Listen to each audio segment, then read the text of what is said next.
Evan, thank you very much indeed for joining this podcast.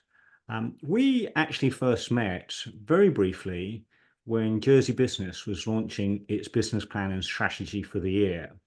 And one of the things I found really interesting in conversation with you is twofold. One is that you are in an unusual business, and I think that's always interesting to understand new things, new models of working.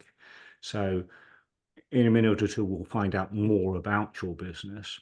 And the other thing is that Jersey Business as an organization is really passionate about productivity and growth and process improvement. And you have a very strong background, including having worked with some of the Japanese gurus around processes and productivity. And I'll be really interested in your insights. But perhaps first, given both that process and productivity side and the cannabis side, I'm quite curious about your own personal journey. How did you find yourself in Jersey doing the things that you're doing? Okay, so my background in the cannabis industry goes back to the 1990s, growing up in Canada, in the very informal cannabis industry. That got me sent to Jersey, I would say, in 1999, and I had a fairly decent career in architecture. Very lucky to be in Jersey. And in 2017, accidentally started a pharmaceutical industry. I had a client in the architectural realm, and I just asked her if I could make an application for a cannabis farm on her land, and one thing led to another, and the next thing you know, we were approved for a business license at the JFSC. So I left TCI, which was the first cannabis company in 2017, to found Sakata in 2019. Um, Having witnessed what was happening in Canada at the time, there were a lot of companies that were having challenges accessing the European market by virtue of the fact that cannabis is a pharmaceutical product here and subject to GMP requirements. So we set about turning what was a barrier to entry to most firms into a competitive advantage. And we peeked behind the curtain of GMP, which scares a lot of people. And it turned out to be pretty neat, actually. And it's based almost in its entirety on the quality engineering, the Japanese Lean Six Sigma movement, as it were, designing quality into your product, because you, quite simply, the philosophy is you can't test quality into a product. You can Mm. test a product as many times as you want. You're not going to improve the process. So you want to consistently and reliably make a good product, you have to start with the product and understand it, and then start with the process of making it and understand that. If you understand those two things, in theory, you can always make a good product. That sounds really interesting, actually, because I would never have connected those two things in that way. And there has been some criticism of Lean and Six Sigma from a British American European point of view, because I suppose some of the purists would turn around and say, well, some organizations that have done have boiled it down to a bit of a tick box exercise rather than the lived experience that happens in those foundation companies, predominantly in Japan. I mean, what is your view of, I suppose, the Europeanization or commercialization of what is fundamentally a philosophy? Well, I'm going to be humble here, and I am new to the Lean Six Sigma world. And the story how I got involved was I'd signed up for a course at Jersey Business. And the gentleman who runs the course, a friend of mine, my Lean Six Sigma mentor, I'll give him a plug here, Brian at PNR Accelerate. He offered me my money back, and he said, "I don't want to disappoint you, son. I'll give you a full refund." And I didn't understand. So I asked him nicely if I could join and what I had done wrong. And he sort of joked and said, "Well, you could be teaching the class. You don't need to sign up for it." And I didn't quite understand that. And that's when I realized how strongly the link was between GMP and Lean Six Sigma. And what Brian's really big on, and I think why he's so successful in imparting it, is it's a culture and a philosophy. It's not a tick box exercise. And some of the criticisms I think that's been leveled against it in the West is people have used it as a management tool. It's not a management tool, it's a leadership tool. So if the person at the head of the organization doesn't believe in quality in their heart, it's not going to work. Mm. Simple as that. So I hope that answers it to a degree. Excellent. And you referred a little bit to GMP. Do you want to expand on that for those who are less familiar? Oh, sorry. Yeah, GMP is good manufacturing practices. Hmm. There's many different types. There's good manufacturing practices for food, different industries. The good manufacturing practices for pharmaceuticals are, I would say, the highest barrier of entry of probably any industry. And unfortunately, they are imposed in a very draconian fashion. And I think that's why good manufacturing practices are so scary. They're sort of the boogeyman to the cannabis industry. People try and avoid them whenever they can. One of my areas of curiosity and interest is that I used to be an athlete and therefore subject to WADA and dope testing and the like.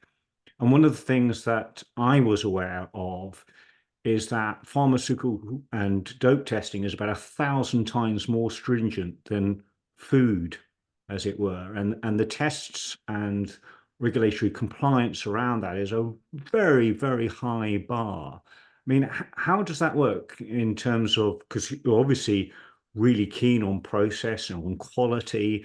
How do you manage in an environment that is quite tightly regulated with very specific standards? I'm glad you brought that up, actually. One of the biggest issues facing the cannabis industry is what's been called fake quality or fake good manufacturing practices, or GMP washing is one term that's been leveled against it. And this comes from, I think, a misunderstanding on the part of the regulators when the world moved towards medicinal cannabis, when they thought it was going to be an extract or a gel or a tincture or something.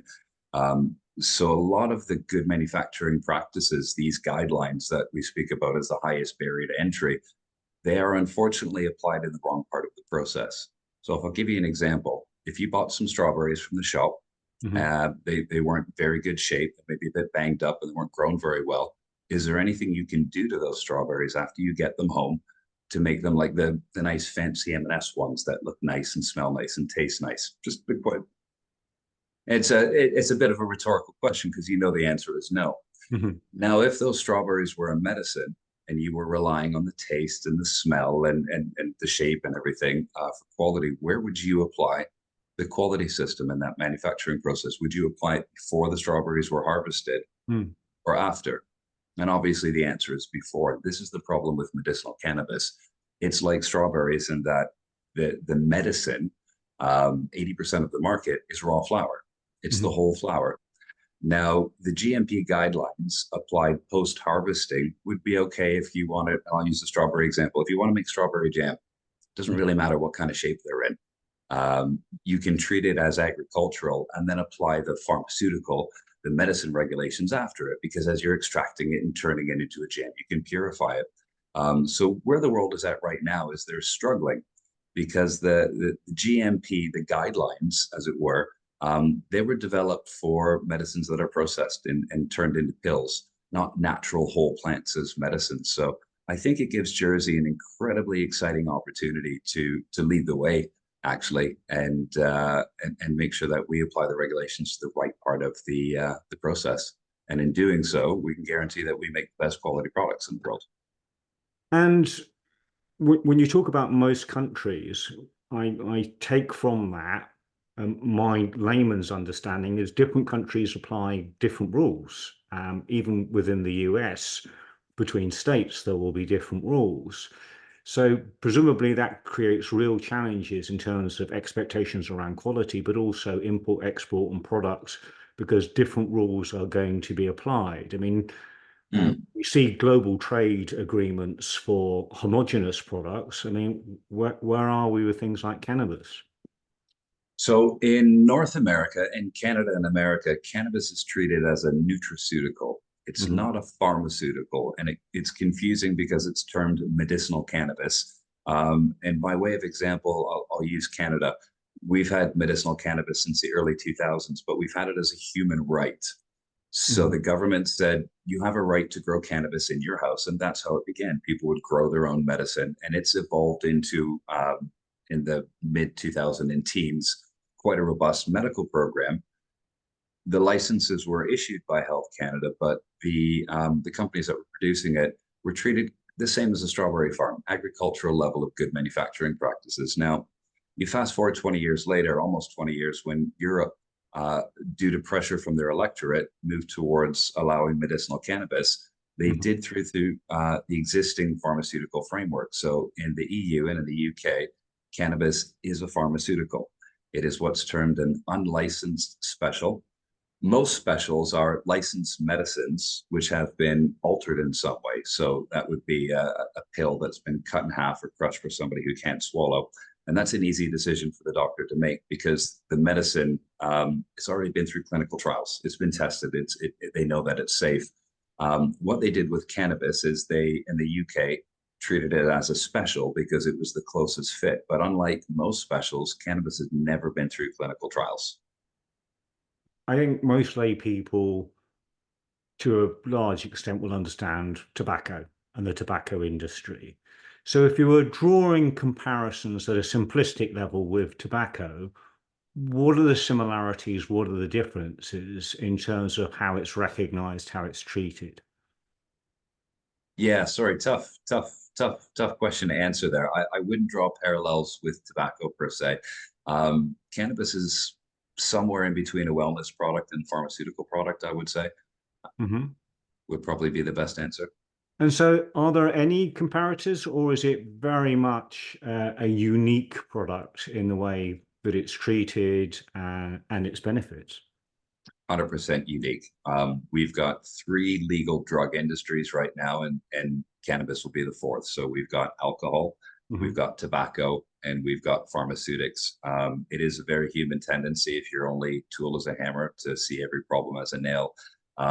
And that is one of the biggest challenges for cannabis as an emerging industry. We've had about 12 years of legal markets, be it medicinal or adult use across states in America, and it's still not a very attractive industry to take part in. There are no consistently profitable publicly traded companies. The UN has declared the legalization of cannabis a failure, and that's because more than 50% of the supply in every legal jurisdiction still comes from the black market. Nearly all of that is within the premium segment. So, in the same way, fine wine. Mhm. You've got a big range in products in that you could treat cannabis the same way. So the legal industry is making Blue Nun, and the Mhm. illicit industry is where you get the Lafitte Rothschild for Mhm. now. And I would like very much for Jersey to provide the legal solution to the patients right now in the UK. 95% of the people in the UK are getting their medicine from the street, and that's because it's better quality. Mhm. Uh, that raises really uh, some big moral and ethical dilemmas because if somebody who through trial and error has found a medicinal product on the black market which offers better symptom relief than anything the legal industry can offer, how can you deny the value of that choice? So that's where Jersey can provide the answer with quality. And there's a lot of ignorance around cannabis and the difference between legal and illegal, medicinal, and what constitutes a drug to which you can become either accustomed or addicted. I mean, what are the key myths that you would use to sort of communicate to challenge? So the first one would be there is no difference between medicinal cannabis and adult use cannabis. They are the exact same active ingredients that provide the user effect, the high, as it were, that provide the therapeutic effect. And it's more than just THC, it's terpenes, Mhm. which you'd be familiar with there in all of your household cleaning products and chamomile tea. Effectively, they're essential oils, and we've used them for thousands of years to alter mood and lift our spirits, as it were, to relax, to calm down. When you mix these essential oils in with THC, you've got very, very strong effects. And that's why you have these cerebral effects associated with cannabis flower that people weren't used to when they were smoking hashish for many, many years, which was the dominant product. Craft cannabis, as we call it, or Mhm. skunk, it goes by many different names. It's fairly new to the scene for the last 20 years. So there's a lot of misinformation and what I would call reefer madness around it. So please ask away as a layperson because I'm pretty far down the rabbit hole in terms of cannabis. So sometimes I take for granted that people know things that they don't. So my biggest thing for your viewers would be try and forget everything you think you know about cannabis and accept that what you believe might not actually be correct. And then if we can get people to sort of start fresh with an open mind, that would be the best way to start the discussion. And given the fact that the alcohol industry is a hugely profitable industry, uh, gives thousands of millions of jobs and significant tax revenues. And the same can be said of tobacco. Clearly, there are challenges around both around health. Why is cannabis regarded so differently? It's a good question. I mean, I don't want to sound like a cannabis zealot, but there is a lot of evidence, well, fact really, that the war on drugs began in the early 20th century in America, and basically white people didn't smoke cannabis at the time. So all the drugs were made illegal during Prohibition. You had heroin, cocaine, and cannabis was lumped into it. Alcohol, they went through Prohibition in America for a few years and then turned that around. But effectively, it was demonized for 75 years. All of the research into cannabis was funded by anti-drug organizations trying to prove a predetermined outcome. And it's only the last 5 years that it's been a lot easier to research it. So if you look at the amount of research that's come out of it, it's like a hockey stick.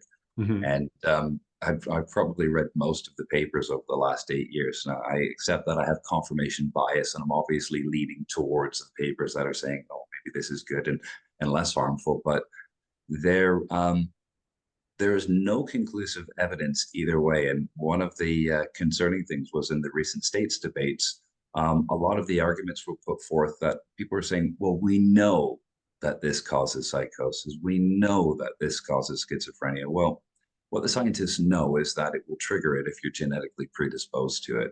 There is no evidence to demonstrate a causal effect that cannabis will cause this. Correlative, yes, but nothing that shows causation. So yeah, we've had 75 years of demonization of a plant, and it's going to take a long time to change people's views. And there are a lot of places where cannabis has been completely legalized. I think most of us are familiar with what happens in Amsterdam, and I'm sure you could cite a Uh, number of other places. So, kind of tell me about maybe myth bust some of my misconceptions, but sure. so the other jurisdictions that are taking different views.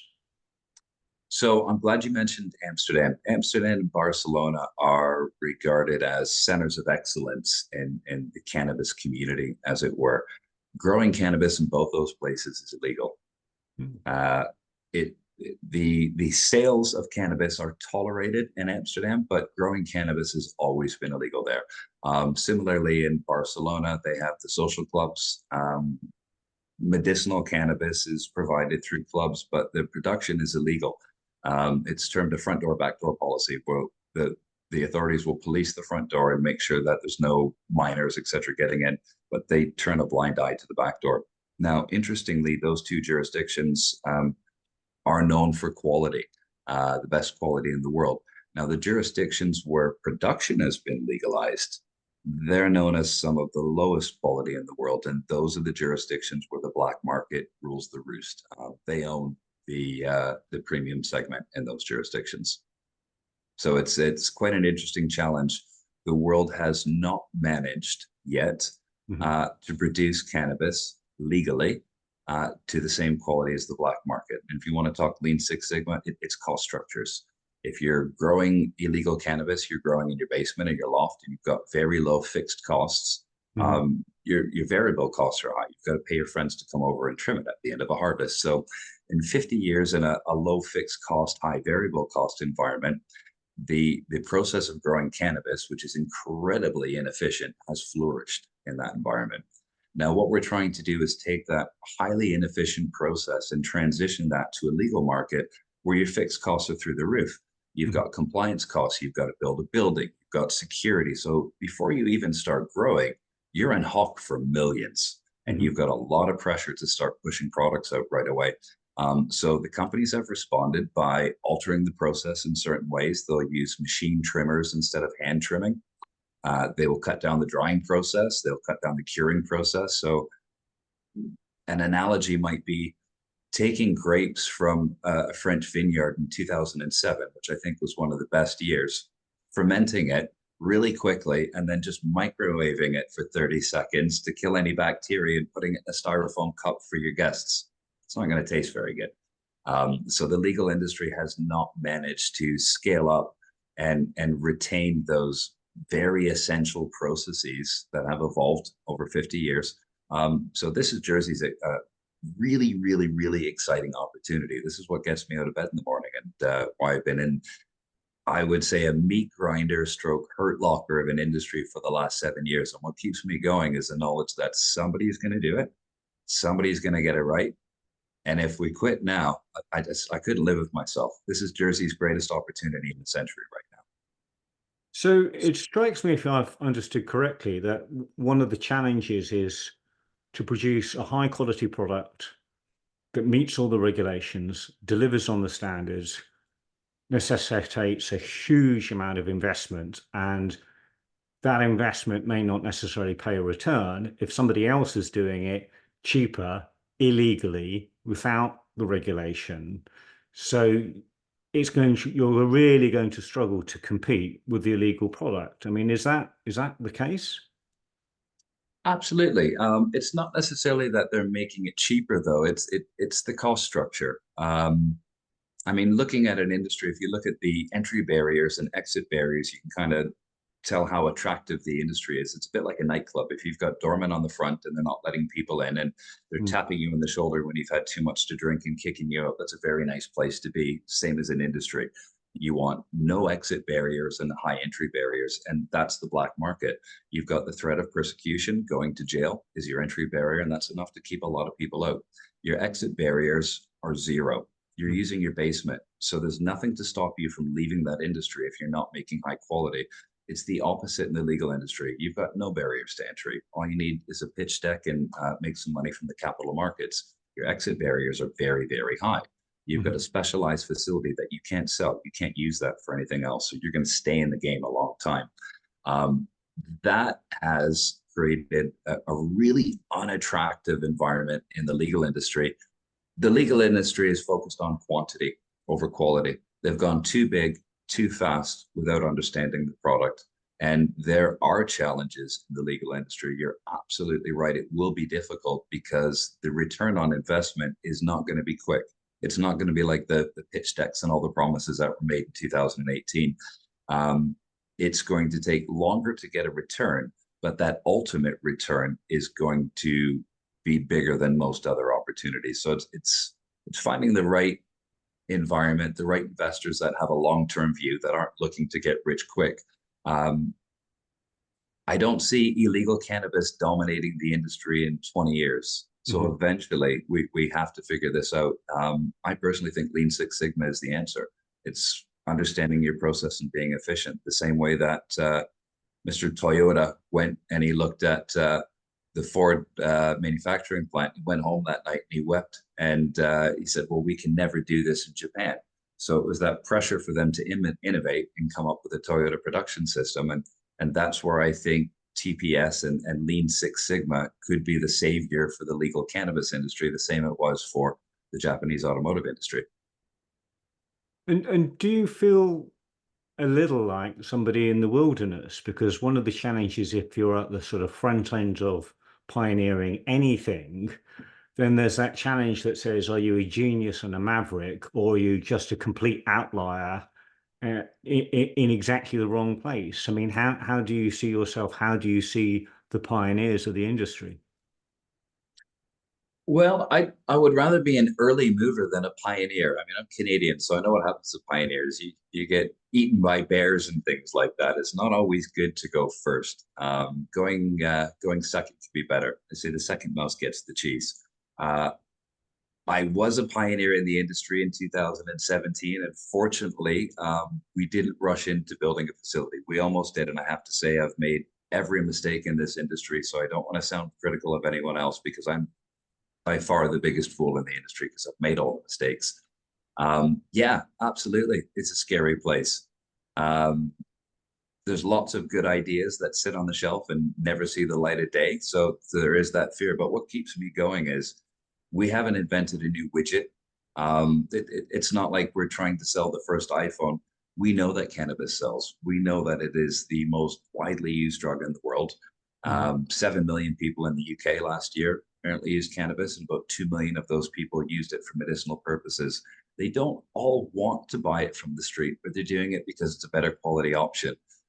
So the promise of being able to offer that high quality, premium quality product, and it sounds a bit cheesy, but really change people's lives. I mean, that's our goal in Cicada, make the world a better place and change people's lives through premium quality cannabis. But yeah, it is scary and it is in the wilderness, but it's that vision and the mission that keeps us going. And you referred there to data, and clearly you're very hot on process and quality and standards. But it's very difficult, I imagine, to have data on what, in certain circumstances, may be illicit. I mean, how do you know, for example, that there are 7 million users in the UK? Prohibition. Governments spend a whole lot of money trying to stop cannabis production. So they obviously spend a lot of money on researching it and trying to understand it. I'm glad you brought that up, actually, because a lot of the research where they have tried to understand where craft cannabis is coming from, they've got a big problem because they've identified that about 50% or more comes from people that are termed ideological growers. And these people are motivated by a passion for quality, a love of the plant, and a belief that they're doing good in the world. And yeah, they're really, really stiff competition.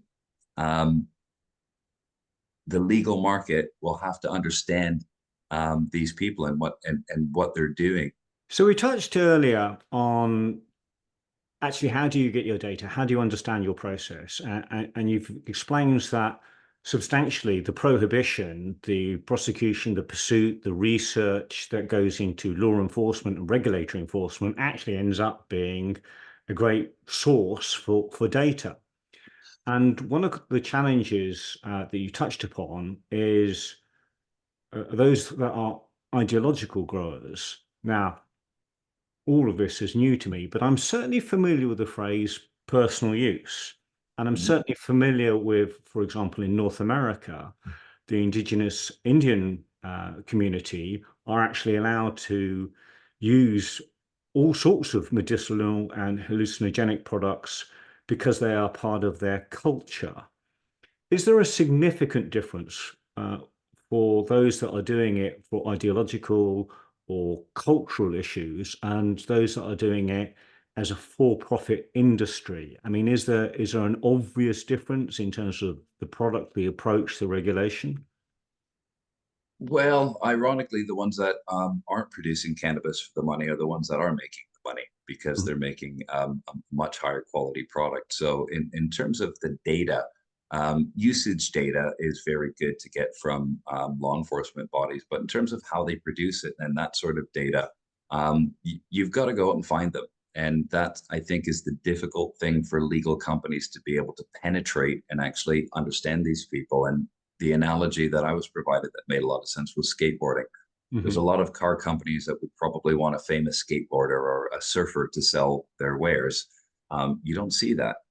You see sports stars from other industries, but not skating and surfing because it's what they call like a counterculture, a counter industry, and people don't really understand it. Um, I think that's going to be part of the legal industry's challenge is actually understanding the voice of the consumer and the value proposition target for them to be able to make that quality. One of the things that's evident is that there's almost a counterculture around cannabis, whether or indeed any sort of medical hallucinogenic or pharmacological product. And I'm wondering to what extent its appeal may dissipate the minute it becomes the mainstream.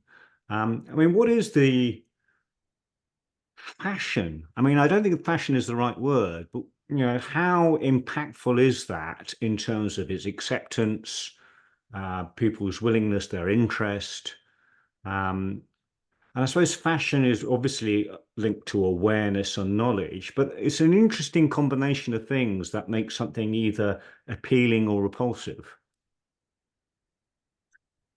It's a tough question. I wouldn't necessarily want to lump cannabis in with all of those other products. I mean, human beings have used cannabis for over 5,000 years, and it's only the last 100 years where we've gone through prohibition.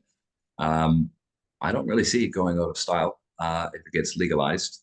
So, what would you like viewers to get from this podcast? What are the key messages, myths, understanding? Given the opportunity, what would you want to communicate to an audience, be it politicians, the public, or the press? I would want the people to come away and feel that this is an opportunity that we should be looking at, that we should be taking advantage of. This is ours to lose right now. A lot of people think that maybe it's a scale industry. It's not. People think it's not the best place to grow cannabis in Jersey. It's probably one of the best places. It is an incredibly energy intensive industry, 5,000 kilowatt hours for every kilogram of high quality product that you produce. And to do that in a place like Jersey, where we have some of the greenest electricity in Europe, I think puts us in a very competitive place for the next 10 or 20 years to be that home of Lafitte Rothschild, that high quality, high regulated medicine. And given that, do you feel optimistic?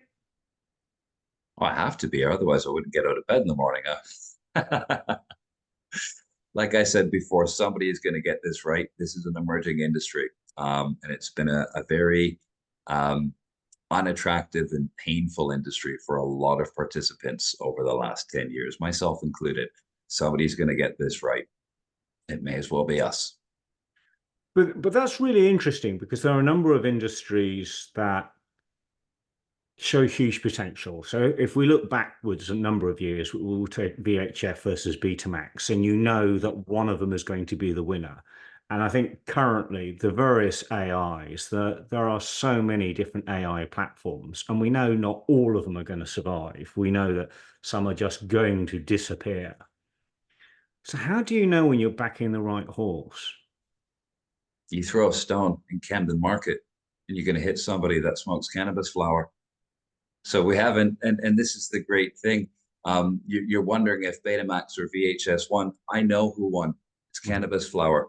But, you know, we had hash for many, many years. Cannabis flower is the new dominant product around the world, and this is what keeps me going. Now it's an interesting one. I'm sure business schools will have courses on this in years to come, because if you had invented the locomotive, but if people could take an illegal train that got them to their stop on time, you know, that performed better, it would be very hard to get the legal train industry off the ground, I guess. And in some ways, that's what we're dealing with right now. We've got a very robust, resilient industry where governments have tried to stomp it out of existence for over half a century, and it's doing just fine. It's doing just fine. So when you say, how do we know which one's going to win? Well, we already know which is one. We just have to find a way to do that profitably in the legal industry. Because if you think that, you know, this is a new exciting industry and you're going to sell everything you're going to grow, and if you treat it like another industry, like, hey, I've got this new AI, I'm quids in. Nope. We in the cannabis industry are a substitute product. So we have to induce switching behavior from our value proposition target.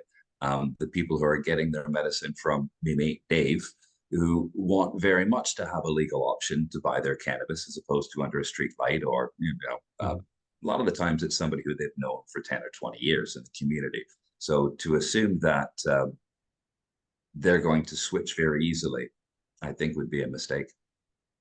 And that's quite interesting insofar as you make the point, it's incredibly competitive. And yet there are those that will support and advocate for the industry that actually are less competitive, more collaborative. And actually, if you want process improvement, if you want to expand knowledge and understanding, you probably want a more collaborative and cooperative environment, but you're actually working in a very competitive and I get a feel quite an adversarial environment. I mean, how How do you find the sweet spot? Well, the legal industry, I think, is very adversarial, but the legacy industry, as we would call it, it's sure there's competition between growers, but it's more friendly competition, and maybe that's because they all know that they're on the wrong side of the law, as it were. There's a counterculture Mm. that sort of, I don't know what you'd say, a kinsmanship, a camaraderie, as it were, and that helps to drive the quality in the legal market because they're sharing the knowledge between each other. These innovations, the marginal gains, they're getting spread amongst the community. I absolutely think we need that in Jersey to succeed, but that's just modern economics. It's cluster theory. Cicada is never going to achieve its full potential unless there's 4 or 5 other high quality, premium quality cannabis companies in Jersey that are attracting the right talent that we need. And just for your viewers, we don't need a lot of people to grow cannabis, but we do need a few people that have the knowledge. Growing cannabis is probably like horse racing in that you need genetics, you need the environment, and you need people. So in the horse racing analogy, you'd spend a fortune on your stud fees, maybe £1 million to get the genetics. Then you need the little old trainer from the Black Stallion or something that's going to train the horse. And then you need Frankie Dettori to ride the thing. In the cannabis industry, you've got to get great genetics.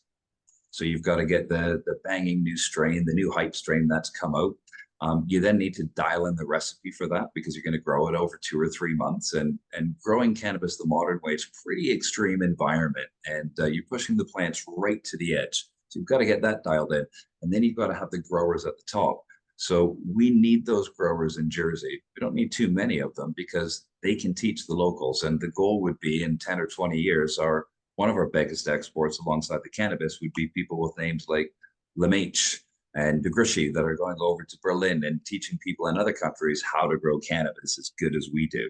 And that's the opportunity for us today, is to be able to get those people from that legacy market, the high skilled, the knowledgeable growers, and be seen as the place that's focused on quality. Because I can tell you a lot of the people in the industry who have come from the legacy industry now, they hate their lives as much as they hate the crappy weed they grow for a living, working for the legal companies. And a lot of them have actually gone back to their old ways, gone and taken a random job somewhere else outside of the industry and gone back to doing what they were doing before in the basements. Because again, it is the passion and the love of the plant which drives these people. So you've given a really useful metaphor for what's needed. What are the barriers? What's holding you or the industry, or indeed Jersey, back from achieving those goals? Quality circles, which you'll be familiar with, started as a response to worker relations. In post-war Japan, you had people who were rice farmers who were their effectively craftspeople in charge of their own plan, do, check, act cycle, and they were thrown into a Western style of management, which is Taylorism, and we like to describe it as the mushroom, where you're kept in the dark and fed poop, as it were, because in that plan, do, check, act cycle, you're doing the doing, someone else is planning it, someone else is checking it, and someone else is in control of the action. Where the quality movement came from, Toyota gets a credit for it, but I think it could be traced to other companies. And the Telegraph, Nippon Telegraph is one of them. It was empowering the workers and giving them autonomy and control over their own destiny, which effectively is craftsmanship. So that quality circles is a way of melding Taylorism and craftsmanship by taking a group of people on the shop floor and putting them in charge of the quality improvements. So they'll put together a presentation for the management, say, this is what we need to do to improve the process, which is opposite from most Western companies, where it all comes from the top down. Now, the problems that Japan experienced post-war, getting people from the rice fields into the factories, was solved with quality circles and the Six Sigma quality philosophy.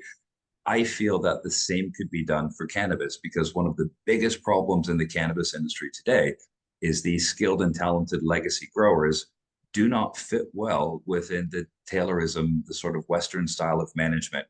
These people are craftspeople. They're in charge of their own plan, do, check, act cycle. They always have been. So to take them into an environment where they're being told what to do, the mushroom, as it were, kept in the dark and fed poop, it doesn't work.